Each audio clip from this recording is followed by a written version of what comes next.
Hi everyone, welcome to another video. आज के इस वीडियो में हम देखने वाले हैं top must visit places when you are in San Francisco USA.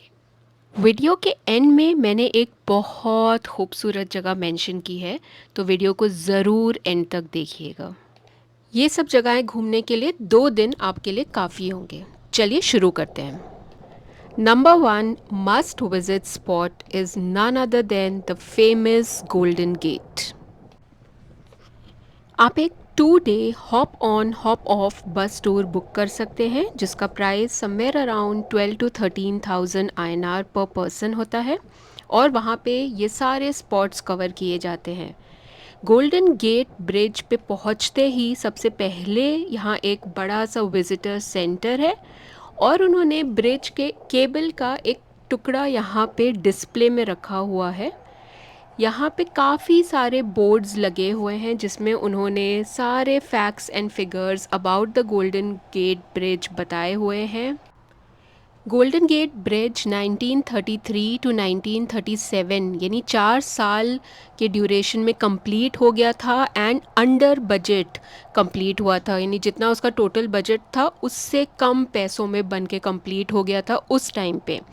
और ये 2.5 किलोमीटर के आसपास है from one end to the other end जो इसके टावर्स हैं वो 750 फीट की ऊंचाई तक जाते हैं। तो ये जो एरिया है यहाँ पे ये सारी इन्फॉर्मेशन है और इसके पीछे से ये पाथ बना हुआ है जहाँ पे आप ऊपर चढ़ के आ सकते हैं और फिर ब्रिज पे एंटर कर सकते हैं। ब्रिज के साइड में इन्होंने वॉकिंग के लिए और साइकिलिंग के लिए एक ट्रैक बना के रखा हुआ है और हर जगह से बहुत ही खूबसूरत व्यूज़ दिखते हैं पूरे आइलैंड के, पूरे सिटी के, और जो वाटर बॉडीज़ हैं उसके काफ़ी अच्छे व्यूज़ हर तरफ से दिखते हैं। तो ऐसे ही पूरे ब्रिज पे चलने का पाथ बना हुआ है, आपके ऊपर डिपेंड करता है कि आप कितना आगे तक चल के जाना चाहते हैं। इस ब्रिज पे हर रोज़ 1 लाख के ऊपर गाड़ियाँ पास होती हैं, यहाँ से ट्रैवल करती हैं, तो काफ़ी हैवी वेहिकुलर ट्रैफिक रहता है।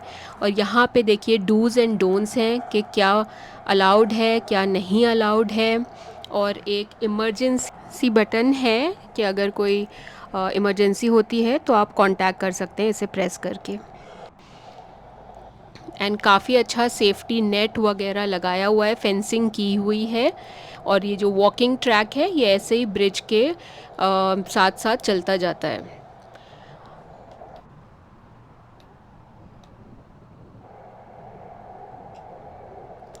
गोल्डन गेट ब्रिज पे काफ़ी फॉग हमेशा लगा रहता है, तो काफ़ी अच्छा था इस टाइम जाने के लिए क्योंकि इस टाइम पे ज़्यादा फॉग नहीं था। आप देख सकते हैं कि काफ़ी क्लाउडी है बट व्यूज़ एकदम क्लियर थे और यहाँ से काफ़ी लोग जंप भी करते थे। तो इन्होंने, यहाँ की गवर्नमेंट ने, देखिए यहाँ पे ऐसे सेफ्टी नेट पूरे ब्रिज के साथ ही साथ लगा दिया है ताकि अगर कोई जंप करे भी तो बच जाए। ये बहुत ही अच्छा एक इनिशिएटिव है।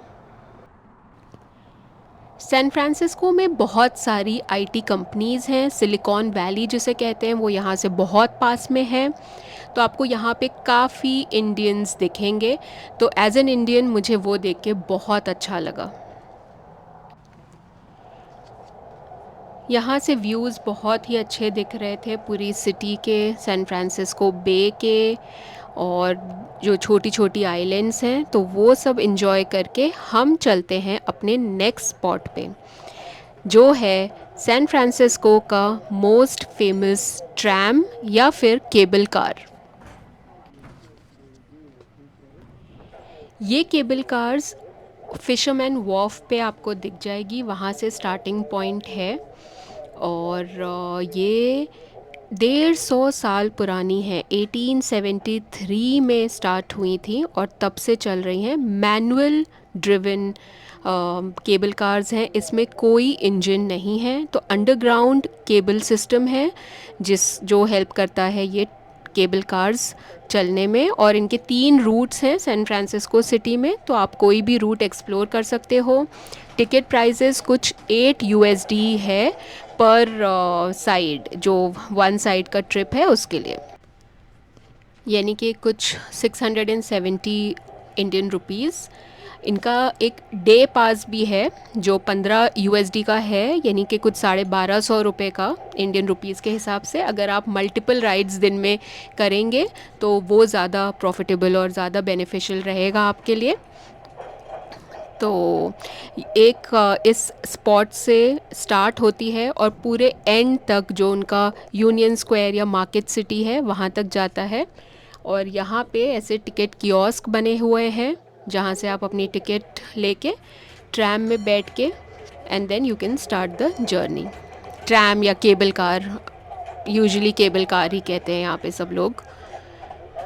ये देखिए, ये ऐसे इंस्ट्रक्शंस दे रहे हैं स्टार्ट करने से पहले, और फिर ये ऐसे मैनुअल ड्रिवन है। और यहाँ पे रोड पे ये नीचे ट्रैक्स बने हुए हैं जिसके अंडरग्राउंड केबल सिस्टम है, जिसके थ्रू ये केबल कार्स चलती हैं पूरी सिटी में।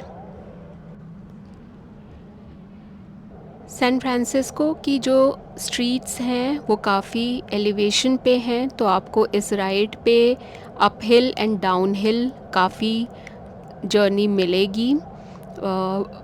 और क्योंकि केबल कार थोड़ा पुराना सिस्टम है तो वो आपको फील भी होगा, but all in all definitely a must have experience. अगर आप एक हिस्टोरिकल ट्रैवल एक्सपीरियंस करना चाहते हैं तो definitely this is recommended. And I feel कि अगर आपको कोई भी सिटी का कल्चर समझना है, वहाँ की लोकल लाइफ एक्सपीरियंस करनी है, तो आपको वहाँ का जो लोकल ट्रांसपोर्ट सिस्टम है या बाय फुट पैदल चलने से सबसे ज़्यादा समझ में आता है। तो ये दोनों मेन या मेजर तरीके हैं किसी भी सिटी का कल्चर एक्सपीरियंस फर्स्ट हैंड समझने के लिए, मेरे हिसाब से। आप बताइए आपके हिसाब से क्या सही तरीका है एक सिटी के कल्चर को समझने का, कमेंट करके बताइएगा मुझे। और ये डाउनहिल जाते वक्त जो आपको तिकोनी बिल्डिंग दिख रही है वो ट्रांस अमेरिका के हेडक्वार्टर्स हैं। और गोल्डन आवर सनसेट टाइम पे ये केबल कार जर्नी चल रही थी, तो बहुत ही खूबसूरत व्यूज़ दिख रहे हैं डाउनहिल जाते वक्त। एंड देन जो टर्न लेती है केबल कार, तो फिर जो मार्केट स्ट्रीट है जहाँ पे इनकी सबसे डिपार्टमेंटल स्टोर्स हैं बड़े, और बाकी सारे शॉप्स हैं, स्टोर्स हैं, वो सारी एरियाज़ से गुज़रती है। तो ये एक बहुत ही अच्छा रूट है कि आप फिशरमैन वॉफ जो एक एंड पे है सिटी के, वहाँ से आप मार्केट स्ट्रीट पे आते हो और आपको काफ़ी local streets and spots during the journey देखने मिलता है। अगर आप डे पास लेते हो जो $15 या $1250 का है, तो आप किसी भी स्पॉट पे उतर के वापस चढ़ सकते हो पूरे दिन में कितनी भी दफ़े। बट अगर आपने वन साइड का सिर्फ टिकट लिया है तो आप वो हिसाब से अपना स्पॉट डिसाइड कर सकते हैं। और जो इनके केबल कार ऑपरेटर हैं वो हर स्पॉट पे अनाउंस करते हैं कि कौन सा आ रहा है स्पॉट अब। तो आप अपने हिसाब से जो भी आपको एक्सप्लोर करना है, financial district, union square, market street, Lombard street, ये सारे मेन टूरिस्टी स्पॉट्स है जहाँ पे आप काफ़ी अच्छा एक्सपीरियंस कर सकते हो एंड साइट सीइंग कर सकते हो। तो आप वो हिसाब से अपना ड्रॉप ऑफ पॉइंट डिसाइड कर सकते हैं। ये देखिए लेफ़्ट हैंड साइड पे आपको मेसीज़ दिख रहा है जो यूएस का एक बहुत बड़ा डिपार्टमेंटल स्टोर है, और इसके ऊपर चीज़ केक फैक्ट्री है जहाँ से पूरे यूनियन स्क्वायर के व्यूज़ बहुत ही खूबसूरत दिखते हैं। ये जो वाइट गाड़ी है ये यहाँ की ड्राइवरलेस टैक्सी है, वाइमो। इसमें कोई कैब ड्राइवर नहीं रहता है और आप इसे वाइमो के ऐप से बुक कर सकते हैं। केबल कार से उतर के आप थोड़ा पैदल चलते चलते मार्केट स्ट्रीट के सारे साइट्स देख सकते हो। ये यहाँ की लोकल बस है और यहाँ पे काफ़ी हाई राइजेज़ और स्काई स्क्रेपर्स हैं, तो आपको वो आर्किटेक्चर देख के भी अच्छा लगेगा। और प्राइवेट व्हीकल्स अलाउड नहीं हैं, सिर्फ पब्लिक ट्रांसपोर्ट इस एरिया में जो मार्केट स्ट्रीट है वहाँ पे है, तो काफ़ी ट्रैफिक भी आपको नहीं मिलेगी, तो खुला खुला दिखता है। और इस यहाँ से इंजॉय करते करते अगले स्पॉट पे पहुँचते हैं जो है गिरार्डेली स्क्वायर। गिरार्डेली यूएस की सबसे फेमस चॉकलेट की कंपनी है, और यहाँ पे इसका फर्स्ट फैक्ट्री सेटअप हुआ था, जो अब इन्होंने कन्वर्ट कर दिया है एक बड़े से एरिया में जहाँ पे बहुत सारे रेस्टोरेंट्स हैं, कैफ़ेज़ हैं और शॉप्स हैं, जहाँ पे आप अलग अलग तरह की गिरार्डेली चॉकलेट्स अलग फ्लेवर्स की परचेज़ कर सकते हो। और जो उनके प्रेपरेशंस हैं चॉकलेट को यूज़ करके, Sundays, ice creams, smoothies, milk shakes, वो सब यहाँ पे आप इंजॉय कर सकते हैं। इस जगह की हिस्ट्री ये है कि 1850s में कैलिफोर्निया में एक गोल्ड रश हुआ था, यानी कि 170 साल पहले यहाँ पे गोल्ड मिला था। तो बहुत लोग दुनिया भर से आए थे वो गोल्ड ढूंढने के चक्कर में कैलिफोर्निया में। तभी यहाँ पे एक इटालियन बंदा था जिसका सरनेम गिरार्डेली था, उसने ये चॉकलेट शॉप ओपन की थी ताकि जो ऑडियंस आ रही है या जो लोग आ रहे हैं गोल्ड रश के लिए, उनको वो अट्रैक्ट कर सके और उनको अपने चॉकलेट का प्रोडक्ट जो है सेल कर सके, क्योंकि वो इटालियन था, इटालियन चॉकलेट्स आर फेमस। तो उसने यूएस में एक शॉप ओपन की, तो वहाँ से ये हिस्ट्री गिरार्डेली की स्टार्ट हुई है, और अब ये यूएस का ओल्डेस्ट चॉकलेट ब्रांड है। यहाँ पे देखिए एक रेस्टोरेंट में उन्होंने ये पूरा चॉकलेट वॉल बनाया है, पीछे चॉकलेट टपक रही है पूरे वॉल पे, और यहाँ एक बोर्ड है जिसकी पूरी हिस्ट्री इन्होंने बताई है गिरार्डेली चॉकलेट्स की और इस चॉकलेट वॉल की। तो ऐसे ही छोटे छोटे रेस्टोरेंट्स हैं, शॉप्स हैं जहाँ पे ये आइसक्रीम्स और चॉकलेट्स बेचते हैं। ये हिस्टोरिकल इंस्ट्रूमेंट्स इन्होंने रखे हैं जो रोस्टिंग के लिए यूज़ करते थे कॉफ़ी बीन्स को, चॉकलेट बीन्स को, और पूरा फ्लेवरिंग के लिए जो भी यूज़ होता था। और इस तरह से जो है पूरा सेटअप यहाँ पे है। ये पहला शॉप था जहाँ पे मैं एंटर की, इसके बाद ये एक चॉकलेट एक्सपीरियंस सेंटर है जो और भी बड़ा था, और यहाँ पे काफ़ी अलग अलग टाइप के वैरायटी ऑफ चॉकलेट्स थे। और यहाँ से जो सैन फ्रांसिस्को बे का व्यू था वो भी बहुत खूबसूरत था। तो चलिए देखते हैं अंदर कितने टाइप की चॉकलेट्स हमें देखने मिलती हैं।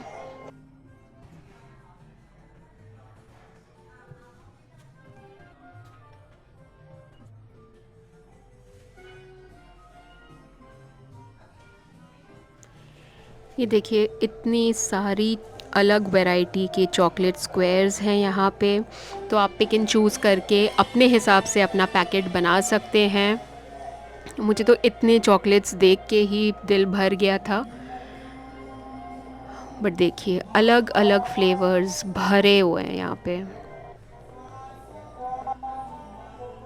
तो आप असॉर्टेड चॉकलेट स्क्वायर्स भी ख़रीद सकते हो, आप बड़े बार्स भी ले सकते हो, या फिर आप यहाँ बैठ के इनके फेमस संडेज़, आइसक्रीम्स सब इंजॉय कर सकते हैं।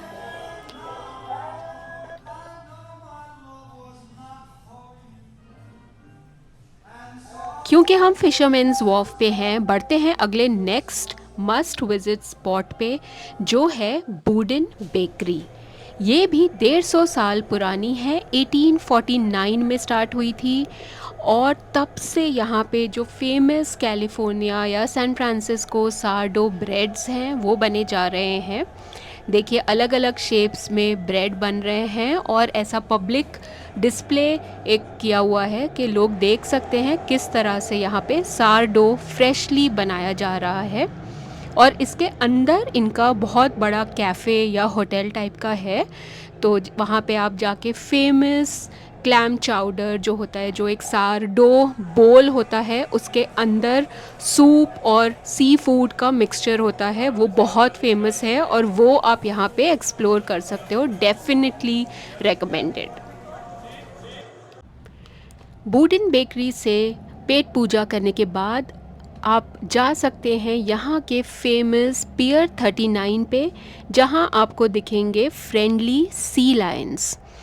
तो ये एरिया से चलते चलते आप एंड तक चल के जा सकते हैं, और एंड में जो पियर है वहाँ पे एक ऑब्जर्वेशन डेक बना हुआ है, जहाँ पे बहुत ज़्यादा क्वांटिटी में आपको सी लायंस दिखेंगे। ये देखिए, चलते चलते यहाँ पे सी लायंस दिखना शुरू हो गए हैं। जो ये पियर है या ये प्लेटफॉर्म्स हैं, इन पे रेस्ट कर रहे हैं आके। तो आपको ये डॉकिंग स्टेशंस जो हैं यहाँ पे यॉट्स एंड जो फेरीज़ आती हैं उसके लिए बना है, बट ये स्पेसिफिक स्पॉट पे सी लायंस ने पूरा कब्ज़ा कर लिया है। और देखिए किस तरह से उनकी बार्किंग की आवाज़ भी बहुत लाउडली सुनाई दे रही है।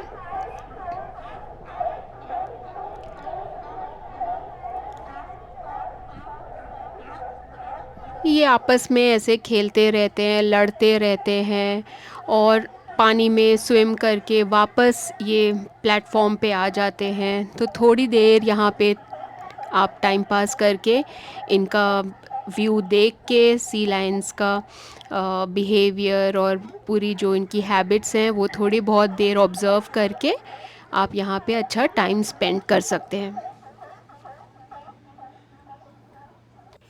क्या आपको पता है कि सी लायंस और सील्स में क्या डिफरेंस है? मुझे तो पहली बार देख के दोनों सेम ही लग रहे थे, बट अगर आपको डिफरेंस पता है तो ज़रूर कमेंट करके बताइएगा कि एक सी लायन और सील में क्या डिफरेंस है।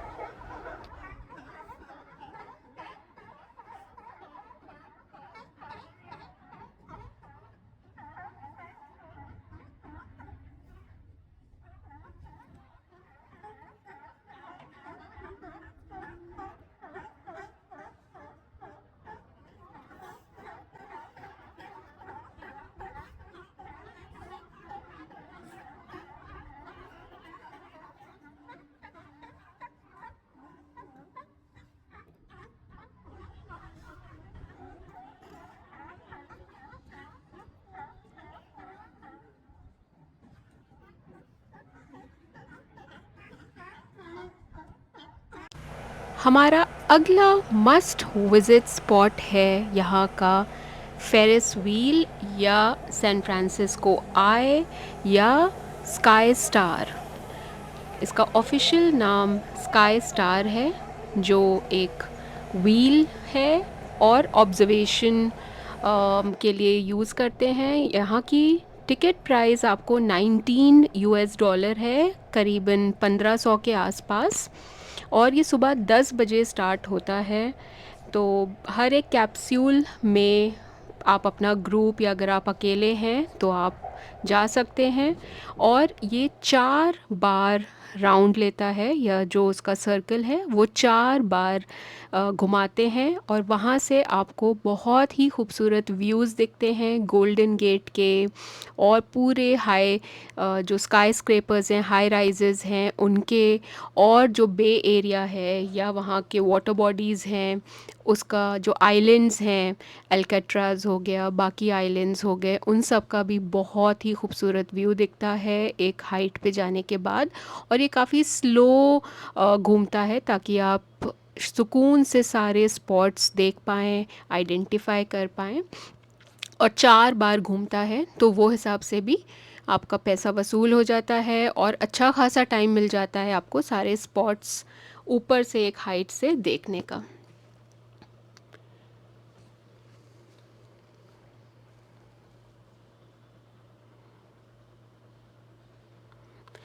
ये देखिए, हाई राइजेस दिख रहे हैं, और यहाँ से ऊपर से नीचे का व्यू।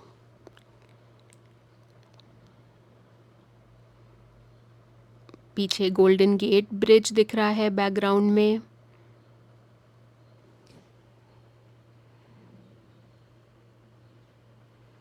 तो ये भी एक अच्छा तरीका है सिटी के आइकॉनिक स्पॉट्स को देखने का।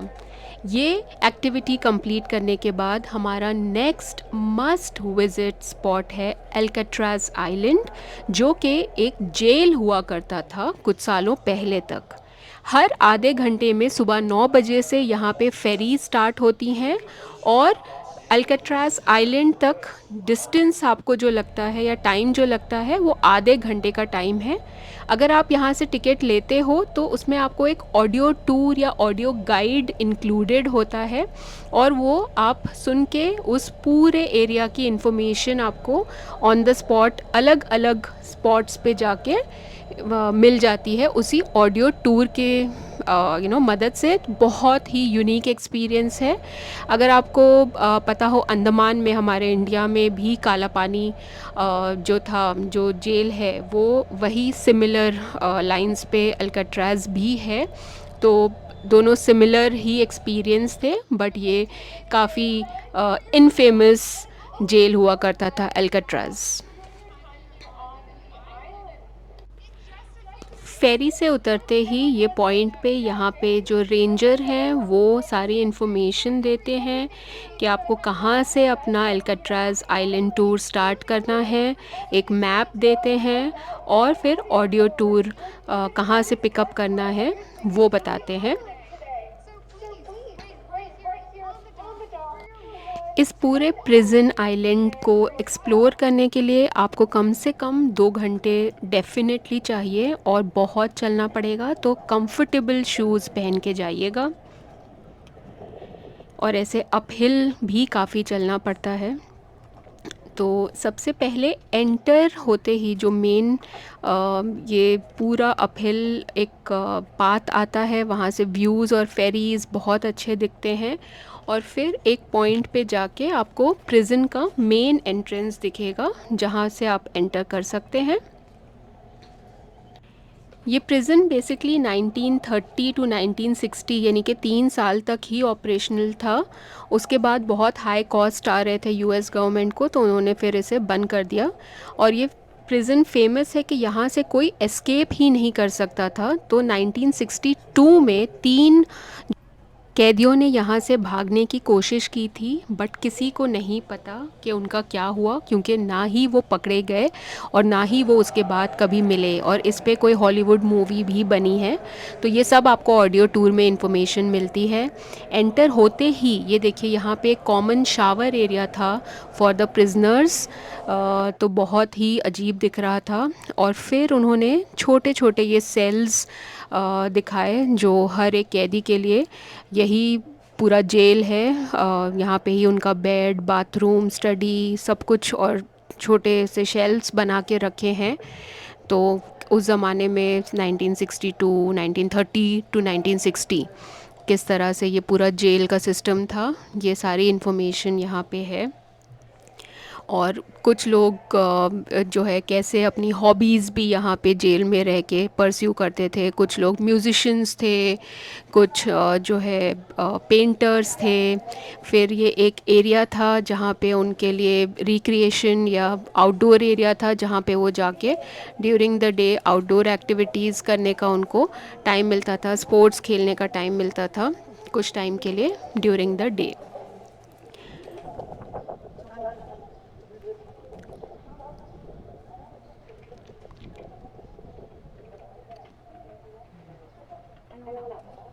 तो ऑडियो टूर जब आप सुनते हैं तो वो आपको हर एक स्पॉट पे लेके जाते हैं। हर एक स्पॉट का नंबर होता है और वो बोलते हैं proceed towards spot number 1, spot number 2। और फिर वो बताते हैं कि वो स्पॉट की क्या खासियत है, क्या इन्फॉर्मेशन है। ये देखिए, यहाँ पे कुछ कोट्स लगी हुई हैं उस टाइम के प्रिजनर्स की, कि किस टाइम पे वो थे यहाँ पे, और उनका प्रिजनर नंबर क्या था, और उनका एक्सपीरियंस भी यहाँ पे मेंशन है। ऑडियो टूर में भी है। ये देखिए, ये सॉलिटरी कन्फाइनमेंट के जो प्रिजन सेल्स हैं वो यहाँ पे दिखाए जा रहे हैं कि कैसे किसी को अगर सॉलिटरी कन्फाइनमेंट में डालते थे उस टाइम पे, तो क्या एक्सपीरियंस या किस तरह का जो है उनको रहना पड़ता था। यहाँ पे एक लाइब्रेरी भी थी, तो जो प्रिजनर्स या इनमेट्स थे, अगर उन्हें कोई बुक्स पढ़नी थी तो वो लाइब्रेरी में आके बुक्स बोरो करके या तो यहाँ बैठ के या अपने रूम में, अपने जेल में ले जाके बुक्स पढ़ सकते थे। तो ये एक एरिया था जो लाइब्रेरी सेक्शन बना के रखा था। ये देखिए, जो मैं पहले कह रही थी कि कुछ ड्राइंग करते थे, पेंटिंग करते थे, स्केचिंग करते थे, तो ये उनके जेल या उनके जो क्वार्टर्स हैं वो यहाँ पे दिखा रहे थे। और ये सेल्फ टूर ही है, तो वो ऑडियो टूर आप सुनते सुनते खुद ही वो आपको डायरेक्ट करते हैं कि आप इस स्पॉट पे जाइए। यहाँ पे कोई गाइड एज सच नहीं है जो आपको कुछ इन्फॉर्मेशन देगा। जो ऑडियो गाइड है उसी से आपको सारी इन्फॉर्मेशन एल्केट्राज़ की और कैसे ये पूरा जेल का पूरा मैकेनिज़्म चलता था वो पूरी इन्फॉर्मेशन मिल जाएगी आपको। एल्केट्राज़ आइलैंड का जो टूर है वो 4,000 इंडियन रुपीज़ के आसपास है पर person, but definitely a good experience. और यहाँ पे देखिए एक स्पॉट था, यहाँ से अगर किसी दिन तेज़ हवाएं चल रही हैं तो जो सिटी में पार्टीज़ या लोगों की हंसने की आवाज़ होती थी वो इस आइलैंड तक आती थी और उसी से ये इनमेट्स या प्रिजनर्स खुश हो जाते थे, क्योंकि ये इस आइलैंड में सिर्फ जेल था और कोई आबादी या और कोई लोग नहीं रहते थे। इस पूरे आइलैंड में सिर्फ जेल था। इस सेक्शन में आते ही अगर कोई प्रिजनर्स को विज़िट करने आ रहा है तो कैसे जो है उनसे उनके रिश्तेदार या दोस्त बात कर सकते थे। उस तरफ उनके रिश्तेदार बैठते थे और इस तरफ कैदी बैठते थे। तो ये विजिटेशन एरिया है, तो वो आमने सामने बैठ के एक दूसरे से बात कर सकते थे टेलीफोन के ज़रिए।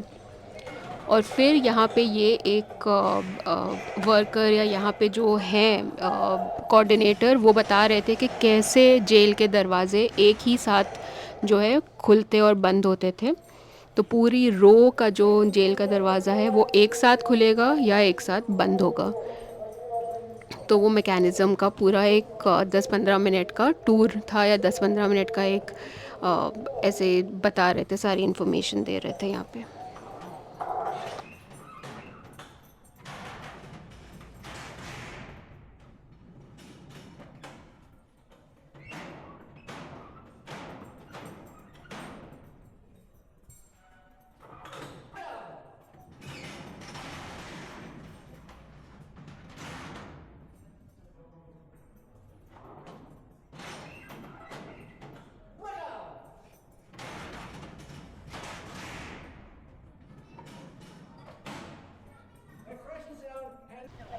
अल्कट्राज़ आइलैंड का टूर कंप्लीट करके चलते हैं सिटी की तरफ, जहाँ पे हमारा नेक्स्ट मस्ट विज़िट स्पॉट है लोम्बार्ड स्ट्रीट।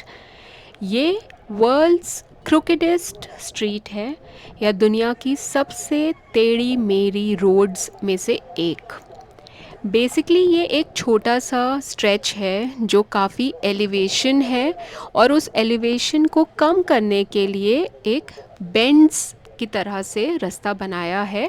तो इसमें 8 शार्प टर्न्स आते हैं या जिग जैग रोड की तरह ये ऊपर से नीचे की तरफ जाता है। सिर्फ एक डायरेक्शन में गाड़ी जा सकती है, तो काफ़ी स्लो स्पीड पे गाड़ियाँ चलती हैं क्योंकि इतने छोटे छोटे डिस्टेंस पे शार्प टर्न्स आते हैं। और ये बहुत फेमस टूरिस्ट स्पॉट है। तो यहाँ पे आप या तो ऊपर से व्यू कर सकते हैं कि गाड़ियाँ कैसे नीचे जा रही हैं, या नीचे आके वो स्टेप्स बने हुए हैं वहाँ से आप नीचे आ सकते हो और फिर गाड़ियों को ऊपर से कम्प्लीटली नीचे आते हुए देख सकते हो। तो एक अच्छा यूनिक एक्सपीरियंस है। डेफिनेटली अगर आप के पास टाइम है, आप जा रहे हैं, तो अपने लिस्ट में ज़रूर लोम्बार्ड स्ट्रीट को इंक्लूड करिएगा। हमारा नेक्स्ट स्पॉट है क्वाइट टावर, जो लोम्बार्ड स्ट्रीट से ही चलते चलते कुछ डिस्टेंस पे आपको मिलेगा। और यहाँ पे काफ़ी अपहिल वॉक है, तो अगर आप कंफर्टेबल हैं वॉकिंग से तो ही क्वाइट टावर पे आइएगा, नहीं तो आप कैब भी ले सकते हैं। बट क्योंकि डिस्टेंस मैनेजेबल था तो मैंने वॉकिंग के थ्रू ही इसे कवर किया। और क्वाइट टावर बेसिकली एक ऑब्जर्वेशन टावर है जहाँ से आपको अच्छे 360 डिग्री व्यूज़ मिलते हैं और गोल्डन गेट और सिटी के स्काई स्क्रेपर्स और बाकी सारे जो टॉप स्पॉट्स हैं उसका बहुत ही अच्छा व्यू मिलता है।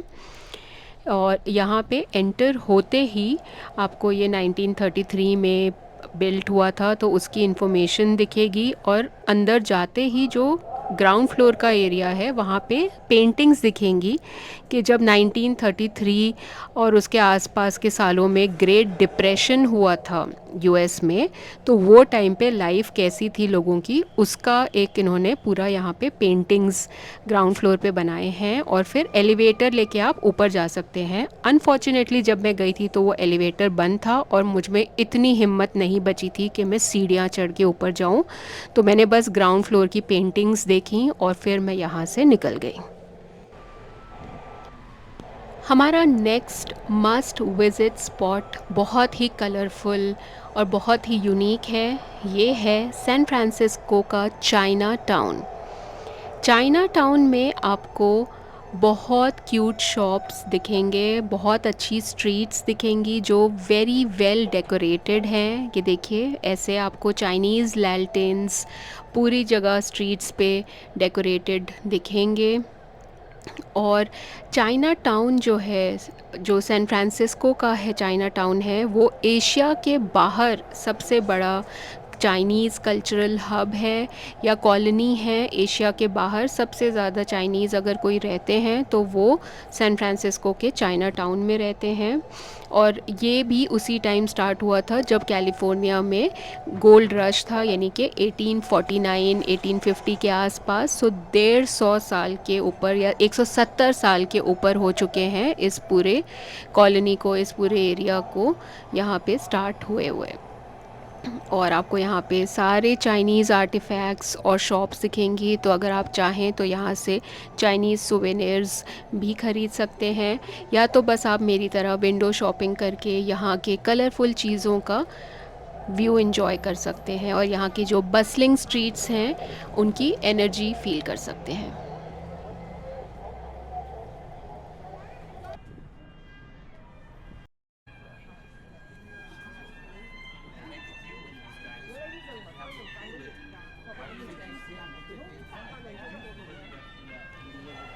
आप चाहें तो चाइना टाउन में काफ़ी पुरानी रेस्टोरेंट्स भी हैं जो चाइनीज़ ऑथेंटिक फूड सर्व करती हैं, तो आप वहाँ पे एक लंच या मिड डे ब्रेक भी ले सकते हो कुछ अच्छे चाइनीज़ खाने एक्सप्लोर करने के लिए।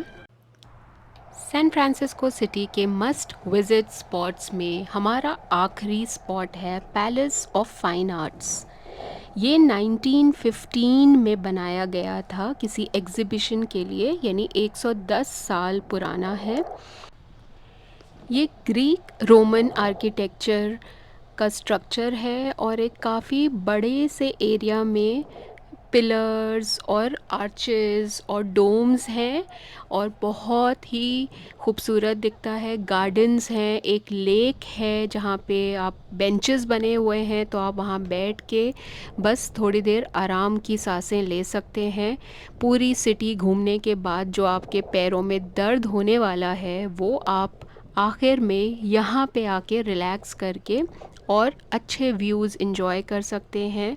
जो आर्किटेक्चर है वो तो आपको दिख ही रहा होगा कि एकदम पुराने स्टाइल से यहाँ पे बनाया गया है। 110 साल पुराना ये पूरा कंस्ट्रक्शन है, तो वो हिसाब से ही सारा यहाँ का व्यूज़ है। और ये रोमन पिलर्स जो रहते हैं वो स्टाइल से यहाँ पे है। यहाँ पे बहुत फ़ोटोशूट्स भी चल रहे थे और यहाँ पे इवनिंग्स वगैरह में काफ़ी इवेंट्स भी होते हैं। तो ऐसे लेक है और उसी के साइड में बेंचेस बने हुए हैं, तो वहाँ पे आप बैठ के काफ़ी अच्छा व्यूज़ यहाँ का लेक में डक्स हैं, बर्ड्स हैं, वो सब आप जो है एंजॉय कर सकते हो। तो ये थी मेरी पूरी लिस्ट के 2 दिन में आप सैन फ्रांसिस्को में क्या क्या स्पॉट्स कवर कर सकते हैं। आपने इनमें से कौन सी जगहें देखी हैं अगर आपने सैन फ्रांसिस्को विज़िट किया है, या अगर आप विज़िट करने वाले हैं तो इनमें से कौन सी जगहें आप कवर करेंगे, मुझे ज़रूर बताइएगा कमेंट करके। इस वीडियो में आपको क्या अच्छा लगा या नहीं लगा वो भी आप मुझे कमेंट करके ज़रूर बताइएगा। और मिलते हैं हमारे अगले वीडियो में। इस वीडियो को देखने के लिए thank you so much. See you in the next one.